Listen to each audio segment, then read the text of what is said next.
capacitance of a parallel plate capacitor हा next topic आपल्याला बघायचा आहे. So it is the capacitance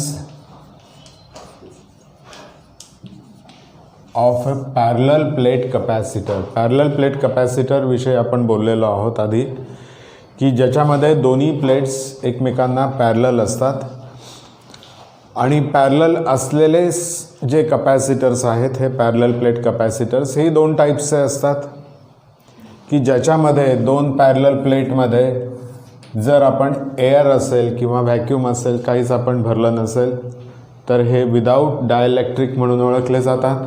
आणि दोन प्लेट्सच्या मध्ये जर आपण डायइलेक्ट्रिक मटेरियल फिल केलं तर हे कपॅसिटर्स काय विथ डायइलेक्ट्रिक वन. त्याच्यामुळे आपल्याला कपॅसिटन्स जर काढायचा आहे हा दोन्हीही कपॅसिटर्सचा काढावा लागणार आहे, विदाऊट आणि विथ. विदाऊटमध्ये सुरुवातच आपण विदाऊटनी करूया, की विदाऊट विदाऊट डायइलेक्ट्रिक जर आपण प्लेट्स काढल्या दोन, तर ह्या दोन प्लेट्सच्या मधलं मेटल प्लेट्स आहेत. या मेटल प्लेट्सचा एरिया किती आहे? एरिया कॅपिटल ए आहे. या दोन्ही प्लेट्सच्या मधलं डिस्टन्स हे स्मॉल डी आहे. So distance small D. आणि चार्ज डेन्सिटीचा आपल्याला उपयोग होतो याच्यामध्ये. चार्ज डेन्सिटी काय? सिग्मा.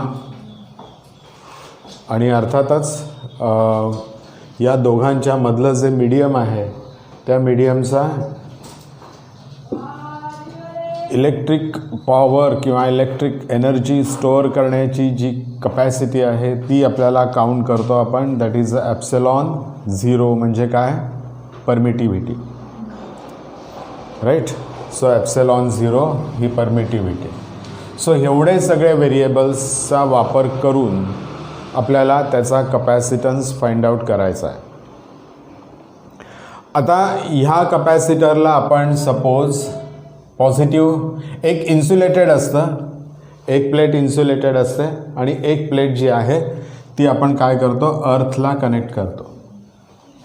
म्हणजे आपला कपॅसिटर फॉर्म होतो. याला आपण पॉझिटिव्ह चार्जेस दिले या प्लेटला. हे पॉझिटिव्ह चार्जेस दिले की निगेटिव्ह चार्जेस हे इनसाइडला इंड्यूस्ड होतात आणि आउटसाइडला पॉझिटिव्ह चार्जेस होतात. पण ते सगळे पॉझिटिव्ह चार्जेस आपण काय करतो? फ्री करतो बाय कीपिंग धिस प्लेट अर्थ.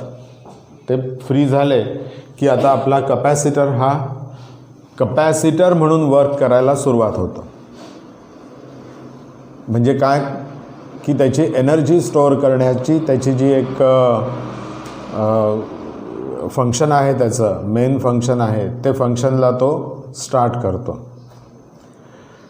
तर आता या कपॅसिटरच्या आउटसाईडला आणि इनसाईडला असे दोन पार्ट्स आपल्याला डिवाईड झालेले दिसून येतात. हा इनसाईड पार्ट झाला आणि हा सगळा आउटसाईड पार्ट झाला.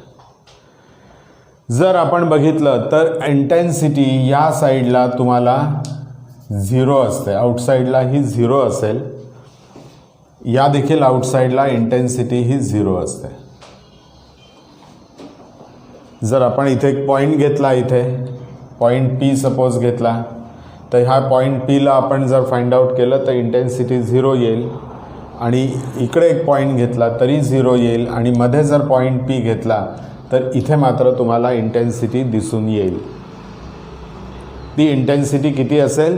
तर ह्या प्लेटमुळे तयार होणाऱ्या आणि ह्या प्लेटमुळे तयार होणाऱ्या ह्या दोन्ही इंटेन्सिटीचे ती ॲडिशन असेल.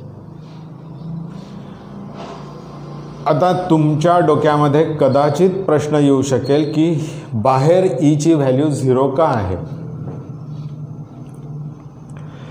तर जर पॉईंट घेतला तुम्ही आणि डायरेक्शन्स फाइंड आउट केल्या तर तुम्हाला या प्लेटचं इंटेन्सिटी या डायरेक्शनमध्ये मिळेल. या प्लेटची पण इंटेन्सिटी येईलच नाही इथे या पॉईंटवर. सो ह्या दोन्ही प्लेट्सच्या इंटेन्सिटीजची ॲडिशन राहील इथे, आणि ती जर बघितली तर ती 0 येईल ऑलवेज. लक्षात येत आहे? हे तुम्हाला काढून बघायचं असेल तर तुम्ही बघू शकता, त्याच्यामध्ये काही फार अवघड अशी गोष्ट नाही आहे ती. याच्यावर कुठलाही निगेटिव्ह चार्ज आहे, याच्यावरचा पॉझिटिव्ह चार्ज आहे, आणि ह्या दोन्ही पॉझिटिव्ह चार्जमुळे दोघांच्याही इंटेन्सिटीची ॲडिशन केली तर ती 0 येणार आहे, ते बाहेर आउटसाईडला, आणि इनर साईडला मात्र 0 येत नाही. लक्षात आलं? इनर साईडला जी इंटेन्सिटी आहे तिचं आपल्याला काय करायला लागतं, ॲडिशन करावं लागेल, आणि ॲडिशन करून आपल्याला ती किती मिळेल, साधारणतः सिग्मा अपॉन 2 ॲप्सिलॉनच्या ऐवजी ॲप्सिलॉन 0 येईल. याचं कारण आपल्याला, तुम्ही पॅरलल प्लेटला जर बघितलं, याच्या आधी आपण एक डेरिवेशन केलं होतं पॅरलल प्लेटचं, इंटेन्सिटी किती आहे पॅरलल प्लेटच्या बाहेर बघितलं होतं ना डेरिवेशन. त्या डेरिवेशनमध्ये ती इंटेन्सिटी किती आली होती, सिग्मा अपॉन 2 ॲप्सिलॉन 0 ही आली होती. मग आता इथे जर ॲडिशन होत असेल दोघी, ह्या प्लेटचं आणि ह्या प्लेटचं, तर काय होईल इथे, sigma upon 2 ॲप्सिलॉन 0 plus sigma upon 2 ॲप्सिलॉन 0. याच्यामध्ये सिग्मा अपॉन ॲप्सिलॉन 0 आपण कॉमन काढले तर 1/2 प्लस 1/2 म्हणजे किती येतील, 1 येतील, आणि which is equals to sigma upon epsilon 0 एवढं येईल. आलं लक्षात? हे पण हा पॉईंट क्लिअर एकदम. मध्ये इंटेन्सिटी किती असेल तर सिग्मा अपॉन ॲप्सिलॉन 0 एवढी त्याची इंटेन्सिटी असेल.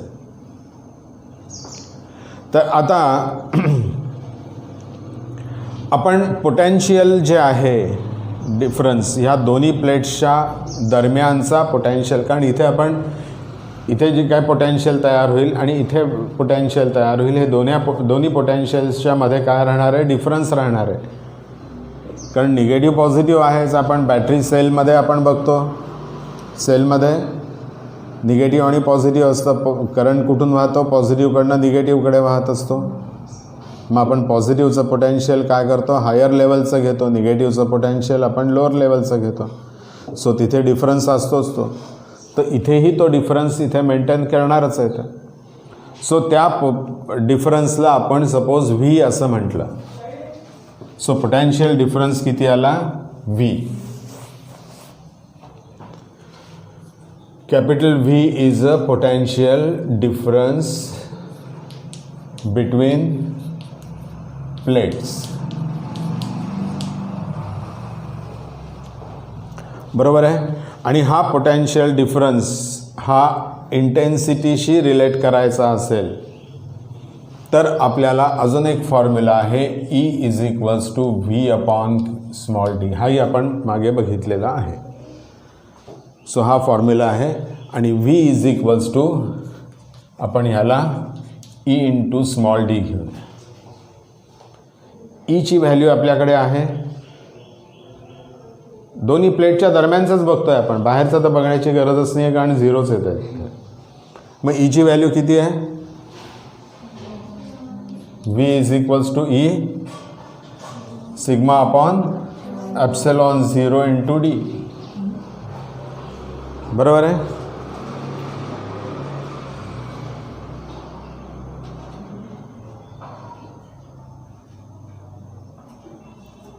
बरोबर आहे ना. मग आता सिग्माची व्हॅल्यू आपल्याला फाइंड आउट करायची. सिग्मा हे काय आहे, सरफेस चार्ज डेन्सिटी आहे. मग त्याच्यामध्ये त्याला आपला फॉर्म्युला काय आहे, तो Q upon A. So it is Q upon A.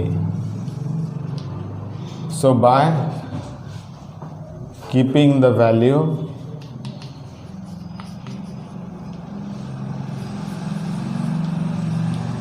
याच्यामध्ये याची व्हॅल्यू ठेवली तर काय येईल आपल्याला, V is equals to sigma upon sigma तर जाईलच ना, सिग्माचीच तर व्हॅल्यू आपण ठेवणार आहोत तिथे, क्यू अपॉन ए. सो क्यू अपॉन ए epsilon 0 into D. So Q upon ए एप्सिलॉन 0 इंटू डी. आता हे झालं व्हीची व्हॅल्यू झाली.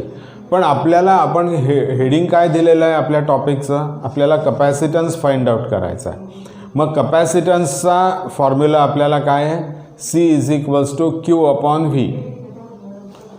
सो कपॅसिटन्सचा फॉर्म्युला आहे C is equals to Q upon V.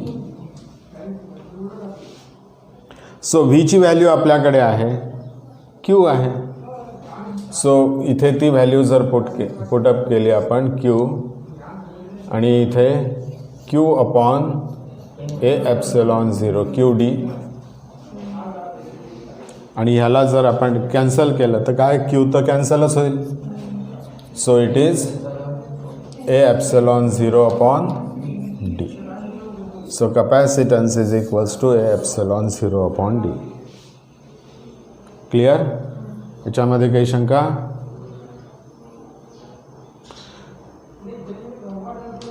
तर हे एक महत्त्वाचं डेरिवेशन आहे, अत्यंत महत्त्वाचं डेरिवेशन आहे. आणि ह्या डेरिवेशनमध्ये तुम्हाला काही गोष्टी लक्षात ठेवा.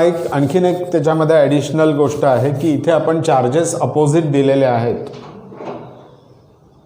राईट. अपोजिट चार्जेस दिले असल्यामुळे आपल्याला ह्या पद्धतीचं म्हणजे बाहेर इंटेन्सिटी 0 आली आणि मध्ये तिची व्हॅल्यू आली आहे, मॅक्सिमम व्हॅल्यू. पण जर दोन्ही चार्जेस आपण इक्वल दिले, दोन पॅरलल प्लेट्स घेतल्या आणि त्या दोन पॅरलल प्लेट्सना जर इक्वल चार्जेस आपण प्रोव्हाइड केले तर एक्झॅक्टली उलटी केस होते. मग काय होतं, मीन व्हाईल या दोघांच्या दरम्यानची इंटेन्सिटी 0 येईल आणि आउटसाईडला तुम्हाला इंटेन्सिटी मिळेल. सो हा एक फरक त्याच्यामध्ये तुम्हाला दिसून येईल. कुठला फरक लक्षात आला? इथे आपण चार्जेस कसे झालेत, आपले अपोजिट चार्जेस आहेत, एका साईडला पॉझिटिव्ह आहे, एका साईडला निगेटिव्ह आहे. पण जर आपण दोन्हीही प्लेट्सना सेम चार्जेस, इक्वल चार्जेस दिले, इक्वल म्हणजे दोन्ही पॉझिटिव्हच आहेत किंवा दोन्ही निगेटिव्हच आहेत,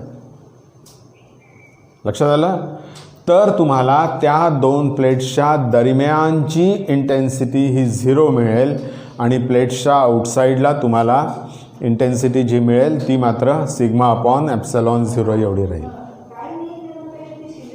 लक्षात येत आहे हे? सो ह्या गोष्टी लक्षात ठेवा, कुठेतरी नोंद करून ठेवून द्या त्याची. याचं कारण तुम्हाला ह्या तुमच्या कॉम्पिटिटिव्ह एक्झाम्समध्ये कुठेतरी विचारलं जाण्याची शक्यता आहे की जर चार्जेस वेगळे असतील तर कसे आणि चार्जेस एक असतील तर कसं होईल ते. आणि ह्या बारीक ही जो एक प्रोसेस आहे ही डेरिवेशन करण्याची, ही जर या पद्धतीनेच लक्षात ठेवली तुम्ही तर तुम्हाला ती जास्त इझी जाईल आणि तुम्हाला मग फारसं त्याचं पाठ करण्याची गरज पडणार नाही. लक्षात आलं? सो आता हे लिहून घ्या. आता याच्यानंतर अजून आपल्याकडे एक 2-3 पॉईंट्स महत्त्वाचे लक्षात ठेवायचे आहेत. आपल्याकडे किती प्लेट्स आहेत त्याच्यावरनं आपल्याला आपण किती कपॅसिटर फॉर्म करू शकतो हे आपल्याला लक्षात येतं, राईट. म्हणजे आता माझ्याकडे सपोज 5 प्लेट्स असतील तर आता माझ्याकडे 5 प्लेट्समुळे तयार झालेले माझ्याकडे कपॅसिटर्स किती राहतील, तर 5 - 1 म्हणजे किती, 4 कपॅसिटर्स तयार होते. So n number of plates जर असतील तर कपॅसिटर्स किती तयार होतील, n - 1. सो n - 1 कपॅसिटर्स तयार झाले एकदा तर मग आपल्याला त्याचा कपॅसिटन्स काढता येईल का? कपॅसिटन्स काढता येईल की नाही? आपल्याला एका कपॅसिटरचा कपॅसिटन्स किती आहे? फॉर वन कपॅसिटर कपॅसिटन्स किती आत्ता आपण काढला ना, किती आला आहे तो? C is equals to A epsilon 0 upon small d. तर आता माझ्याकडे कपॅसिटर किती आहेत? n-1 आहेत. For n-1 capacitors C will be n-1 A epsilon 0 upon d. बरोबर आहे ना? सो लिहून घ्या.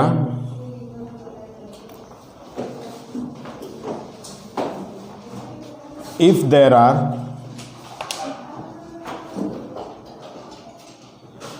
n parallel plates, n number of parallel plates,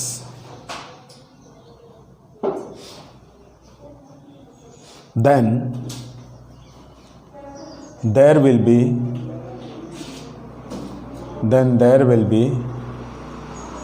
n-1 capacitors.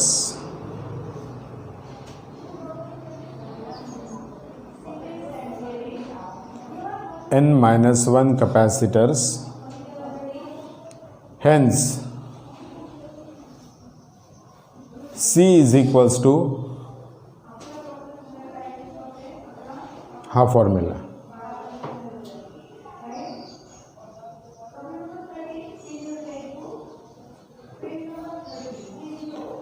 Right? लक्षात आलं? Second case.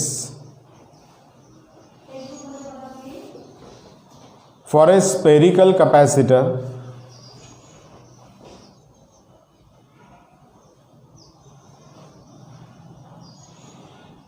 the capacitance will be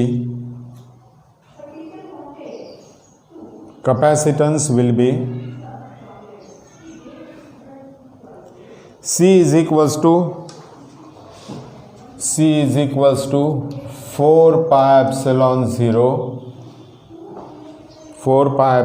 0 AB upon bracket AB upon B minus A,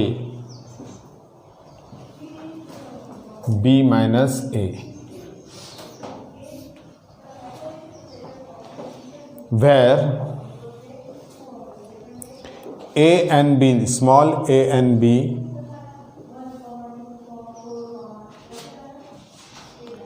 are inner and outer radius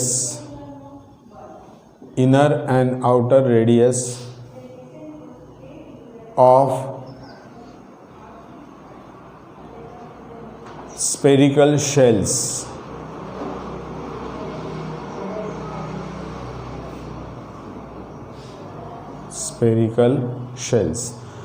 आता हा spherical capacitor कसा असतो?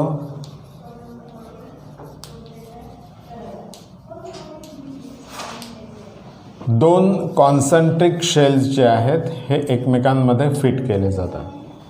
Concentric आहेत, centres दोघांचेही coincide झालेले आहेत आणि ह्या दोन प्लेट्स आहेत, ही आउटर प्लेट, ही इनर प्लेट.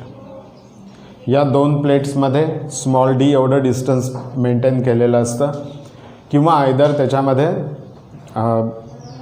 कुठलं डायलेक्ट्रिक मटेरियल टाकलं असतं किंवा नसतं, ते डिपेंड आहे. पण ह्या पद्धतीचे हे दोन कपॅसिटर्स असतात. तर अशा वेळेस स्मॉल ए आणि बी हे काय आहे? इनर. सपोज हे इनर असेल तर हे आउटर बी आहे. राईट? लक्षात आलं? हे ए बी कपॅसिटर्स आहेत आणि हा एक तुम्हाला डायरेक्ट विचारला जाणारा प्रश्न असतो CETमध्ये, नीटमध्ये, JEEमध्ये. नेक्स्ट केस घ्या. For cylindrical capacitor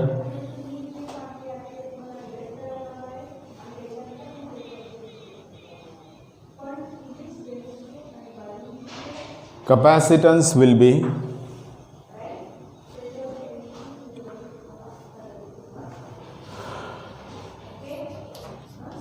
two pi epsilon 0 into L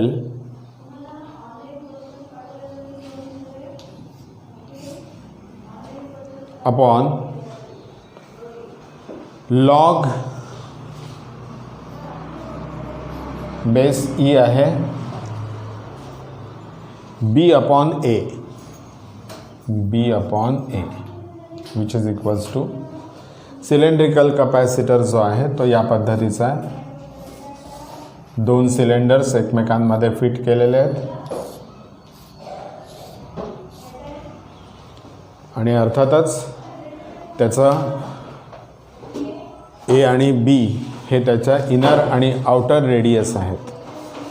ए आणि बी हे इनर आणि आउटर रेडियस. आलं लक्षात आहे. सो याच्यावर फारसा नाही तुम्हाला विचारलं जाणार, पण हे दोन मात्र नीट व्यवस्थित फॉर्म्युलेत एकानंतर एक ॲड होत जातात तुम्हाला, आणि ते फॉर्म्युले तुम्हाला बघणं आणि लक्षात ठेवणं हे गरजेचं राहणार आहे. सो आज आपण इथेच थांबूया आणि उद्या आपण नेक्स्ट बघूया की capacitors with dielectric material. Right. Without आज कंप्लीट करून टाकायचं, त्याच्यामध्ये प्रॉब्लेम ठेवू नका कुठलाही.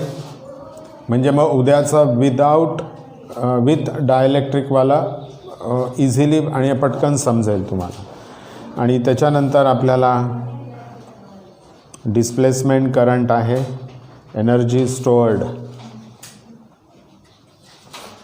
झालं. 1-2 दिवसामध्येच हा लेसनच संपून जाईल.